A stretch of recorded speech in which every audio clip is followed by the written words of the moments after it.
Ooh, man, oh man, oh man. As of present, you getting nothing but Drayton, Drayton, Drayton, and more Drayton.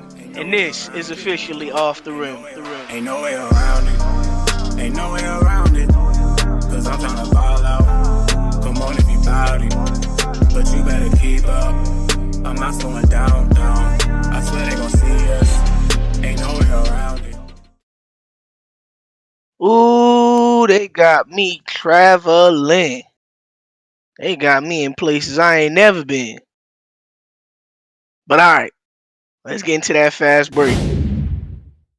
First, I want to give a special amount of flowers, and then some more flowers, and then flowers on top of that to Nat Hawkins in the running Rebels.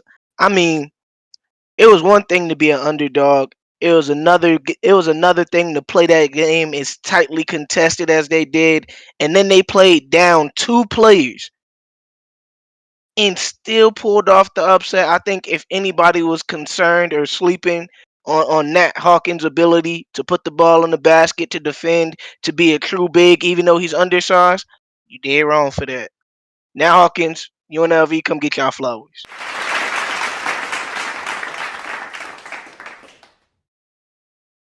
Oh my God. Can we get a one more? Oh my God. Because the curse of skinny is real. And when I say real, I mean real deal. I'm not gonna lie, I wasn't necessarily a believer because I was like, Skinny when he don't like teams, they happen to lose. But that's like happen chance. Like when you be like, bro, I hope you fall, and then the person fall, you didn't make them fall, they just fell. But the curse of Skinny seeming real, and when he wants you to lose, you gonna lose. It's just that simple. There is no if and or but about it. If he wants you to lose, you gonna lose. Especially after you face his Cardinals. Oh my Skinny God! and everybody in SW, come get this. Oh my God.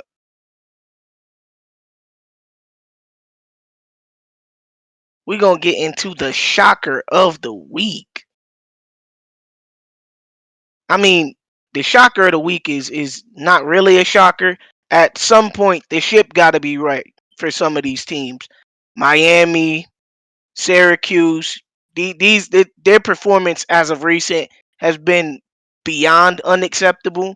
I mean, Villanova had their own struggles, and they came and put BTA belt to ass when they faced Miami. That game was not competitive, and for you to be the previous national championship and to get done like that on national TV, it's not a good look. Come on now, dog. Come on, man. And now we're going to get into everybody's favorite part where we come and wrap these games up. First game I had the pleasure of watching during the Global Challenge was SimWorld APAC versus SimWorld Europe. Now, Leonardo Fields, anybody who's ever seen him play, he is no stranger to dominating in the paint, offensive and defensively. Seemed like he pretty much controlled the game for what he could control. Kind of made Ivanov struggle a little bit, made Suslov when he was covering him struggle a little bit, but ultimately Europe came away with the game because they played team basketball. It seemed like Ty Merkel was able to get everybody involved, so even when the bigs weren't playing their usual game, everybody was still flowing like usual. Europe won that game 68-50. I caught the second half of this one, and boy, did I catch something. Another BTA moment, because SimWorld Atlantis was kicking Africa's Africa, if you know what I mean. Yarny Johnson and Zeke LaFleur, if I'm butchering your name, I'm sorry. Anybody who's ever watched me on broadcast knows I try my darndest, but when I'm looking at it on paper, I'm just phonetically sounding it out. Edward Boama, dog. He proved his weight in gold. Wish he was getting more shots, but you know sometimes in the flow again in the flow of the game when you're a slasher, a guy who's really attacking the rim, they want more outside shots, the mid range, the three, and they just were too down to ever really go and have him dominate the game that he probably should have. Atlantis won that game 71-50. Now, this one, I think this threw everybody for a rise that got to see it. Now I stayed for the entirety of this game, and to call it a barn burner would mean that like something crazy happened. Nothing crazy happened in this game. Uh, Latin America got out slow, but they stayed in it and pretty much like coasted for the rest of the game. Nothing spectacular happened. Nothing crazy happened. Both teams were kind of, I don't even want to say they were playing well defensively. Just everybody was missing their shots. Nobody was really hitting anything, and it was just an ugly game. You know, the rises and fall of prep basketball, that sometimes the stars come out to play and sometimes they don't. Latin America beat APAC 45-39.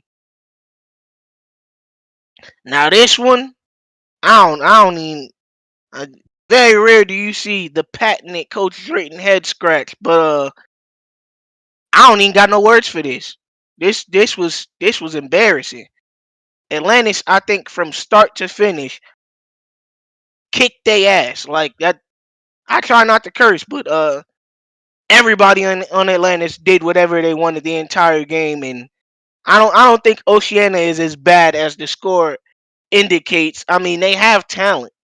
To say that they're 43 points worse than Atlantis, that's hard for me to believe. That's hard for my mama to believe. That's hard for some of y'all to believe.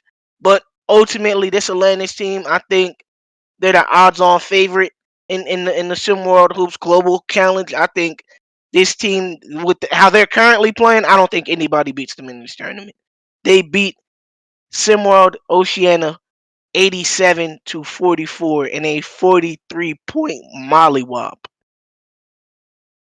Wop, wop, wop, wop, wop. They gonna do their stuff. Alright, now, y'all already know what it is. The rebound clip, something special to my heart. I feel like role players don't be getting the love that they deserve. And this guy is an elite level role player. So Zorn. You get to see him in these clips that not only does he dominate on the offensive and defensive glass, that he's willing to push the pace. His eyes are always up the court. He's not looking to dribble too much, and he takes exactly what the offense and defense gives him. Quick fake pass. They give him the lane, so he takes the lane. I mean, this is a guy who generally is going to cover his man sideline to sideline, hash to hash. He does everything. I understand that like everybody is so in love with like how basketball is when somebody's scoring, but very rarely do we talk about the importance of a role player. Now, everybody hates this guy. Nobody loves Draymond, but Draymond's the type of guy that if you have on your team, you love to have him on your team because you know he's ride or die for everybody on the team. I think Zorn is one of those type of players that while his stat line is never 30 points, 15 rebounds, he's going to get all the extra boards. He's going to make all the extra passes. He's going to try and go and defend the best big on the opposing team. And when you have a guy that's willing to do all that stuff, they become a plus player even though their stats aren't plus-like.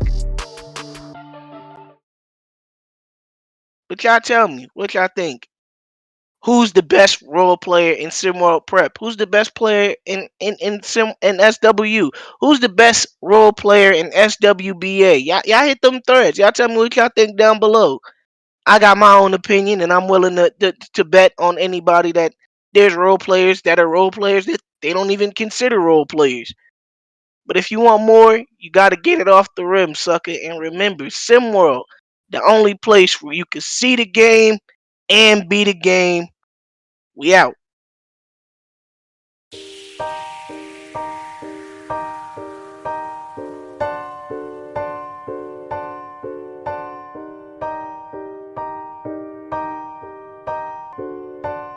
Ain't no way around it.